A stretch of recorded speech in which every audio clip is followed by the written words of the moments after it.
Tala Fou i le nei fo I vaenga o Tala Fou mai le si fongo le lau mua I Wellingtone. O le tala mua.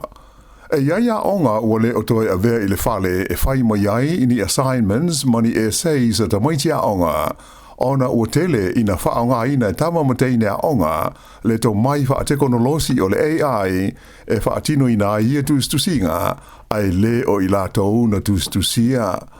Wha ilo mai le mtanga luenga wa onga e wha pea o le whaonga ina se o le ata mai le nei o le AI, le Artificial Intelligence, o le mafua anga tonu lawa lea, o le a le to e wha wawina ai le aveo li poti tustusia, ma vaenga e tongi, ma fua I ai le ata mai uta maitia onga, I le vaenga mua po o le level 1, o le suenga o le NCEA, I le tausanga fau. Whailo mai le whaia onga o le ngana peletania e stasio a onga I Aukilani o Kit Willett, e te le se swinga na whaia le lata wa onga ina uailoane e le vao le 15 ma le 20% o te maiti na o lato whaonga ina le AI e whaia I lato mea onga ma tali ai Facilios wenga I le tausanga na te anei. O le swinga o tu ua iei nei, ua leto e whaonga ina ai computers ai ua tusi 5 e sei sa te maiti ona whaato a tā ai lea I le masini computer pe a umauna te pena le ata whaate tai mua ma siaki le lei e le whaia onga. Whailo mai lai le mtanga luenga wa onga e te lea onga ua latu whaia le swinga ua le to e whaonga ina ai tusi ngā tala nei ave I le fale e tongi ai pe assess I le to mai o to maiti ai ua whaia I nisi awala e sua ina ai lo lātou malamalama I mata upu o loo hao au ina. Ta ua mai whai ilmtanga luenga, o le whaonga ina o le AI e tusi pepelo ai li poti ma assignments ato maiti, o se tasi leo mafua anga au tu, o le a le to e whaonga ina ai e le NZQA I li poti tustusia, e fua pe a se sa ianga waa o le whanawa onga Morning Standard se fulumaleiva o le suenga o le NCEA I le tausanga asau lua afe luas fulumalelima.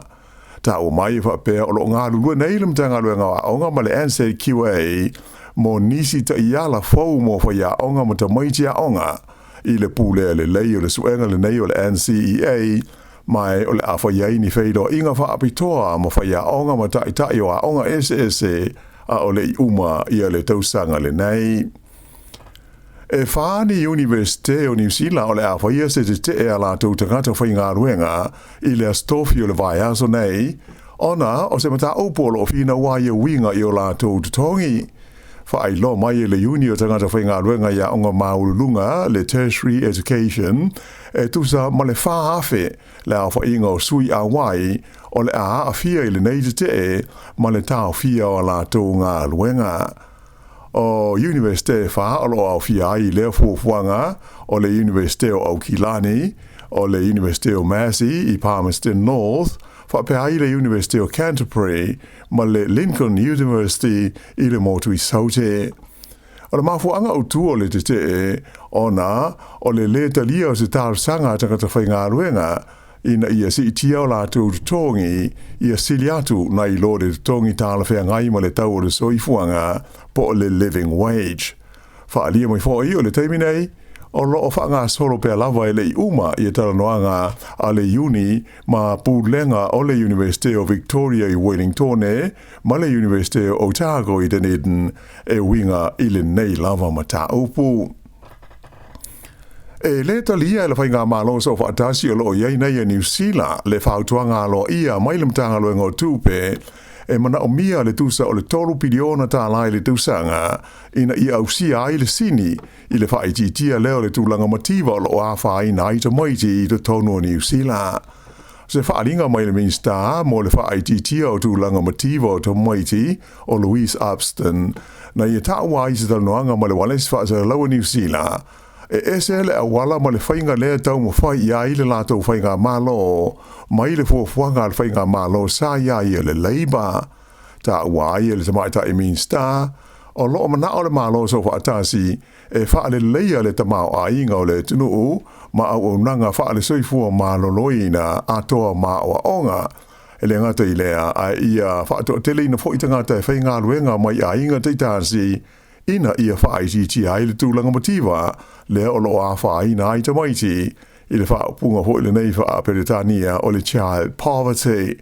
Ta ua fo I Louise Abston e manatu le whai ngā malo o lo tū nei le foe e sili atu lea nai lo le whaalango lango I benefiti ma le whaapa uina o le fua o la fonga tutongi e pei ona sa iai le wha moe moe o le leiba I le tautonga fitia o le nei wha fita uli.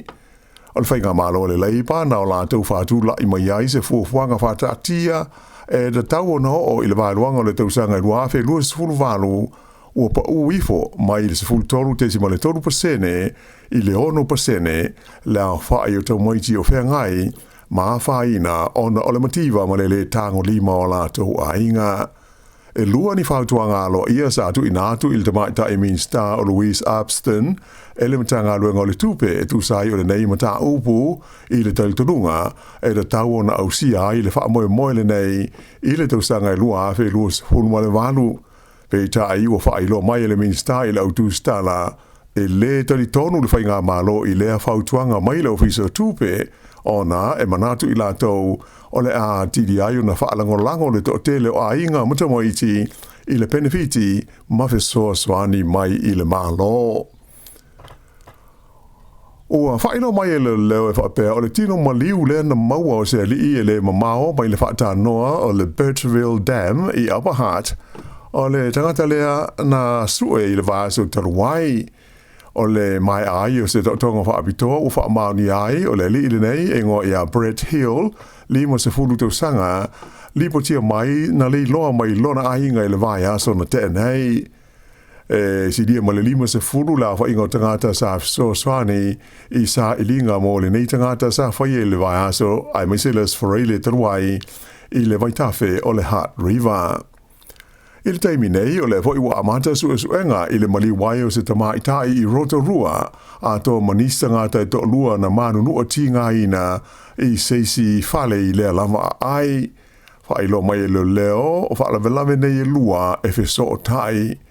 o se fale I le pita nu o tuhina na maua I le tino mali le nei le leo I le afiafi la songa fua na nafi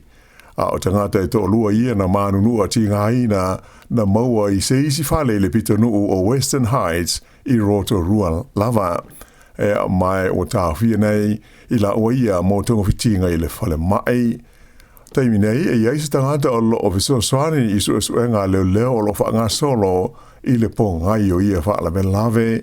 tālu sanga ina fo ia leo nisi o no sila fia ia leo mataupu ina ia fisota iatu I le numele whaapitoa o le o valu o lima tasi. O lo wala o ia mai matangi malo losi a fiai nisi vaenga o le tulangi saute o le motu I matu o New Zealand I le so ai whea ngai ia nisi vaenga o le motu I saute ma le kiona e pa u iai a toa fo I mawinga low wa o le tau I le nei aso. Whailo mai lo fiso le tau le med service o matangi mai matu wha solohani matu C4 e o I le se lau lua se fulu kilomita I le tu la le malo lo si pe a to wha atau tau mai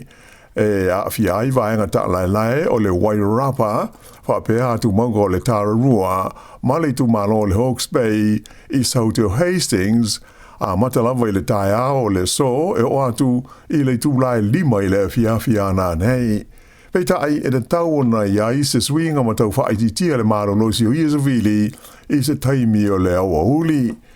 Ta ua mai fo I le med service e ono pa u ma ta ulu ni la au ma whainai I a waia elitise mai o le awha inga tai fo I le tulanga o fe malanga inga I ta vale a moise o ta vale e maurulunga whaapea ai fo I maui laafi o whautua ina mai le pulenga o wala te tele le waka kotahi le tatau leo na whaai te o awe tawa le uma ai moise I la tau e uia le ala tele I lunga o le maunga o remutaka ona o le manolosi o Savili. I le motu I saute na tāpunia I la songofuana nafi le awala tele le Milford Road ona o whaai te tenga I leo no a whaina I se solo ele e mafua I tu langa whaale tonu ma le low wa o le tau.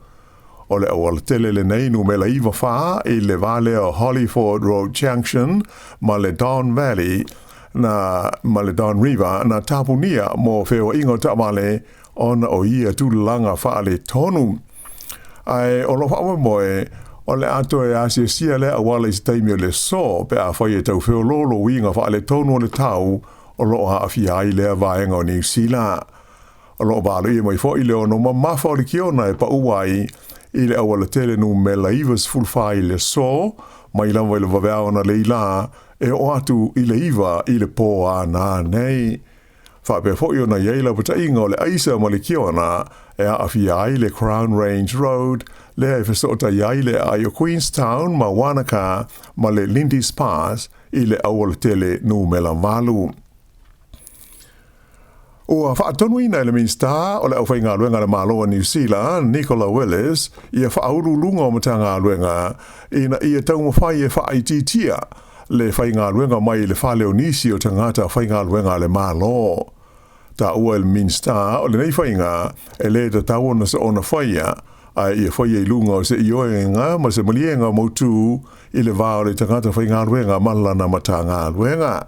Sa ia wha mawhaina ai e le te tau nā whaina ai le whaatino ina o ngā luenga whai. Ia mai mana umi ai mata ngā luenga wha la pōputonga le mālo e whailo ane ia tūlanga mai I le taimi I le ofisa o le komisi e pūlea ngā luenga le mālo. Ta ua fo e le minsta o le whai ngā luenga mai le whale te le whaamonianga ma tūlanga le lei mo tangata whai ngā luenga wha pe ai ma o la tau whale whai ngā luenga. Eita ai a whai o le a mafuli I le nā o le whaata uaina o le whai ngā luenga mai I le whale o na le manuia lea mō la tau o loa a whia ai maise ai fōi o le tele o pis nisi ma whale loa a to ai ma whale ainga ma whale kofe I le tauranga ia e whaalangolango tele I tangata whai ngā luenga a le mālo.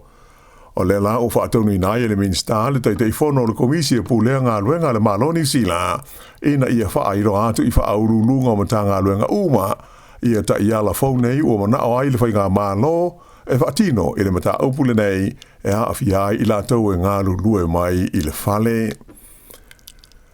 Sa si itia la whainga o mai whau o le COVID-19 fuluiva na whaamawina I le tono le tunu I le vai aso ua tua na e tunei whaatusa I le vai aso I ona tua. Pei ta aina pa ui lalo la whainga o tangata na mali liwai I le nā vai aso ona o le COVID-19.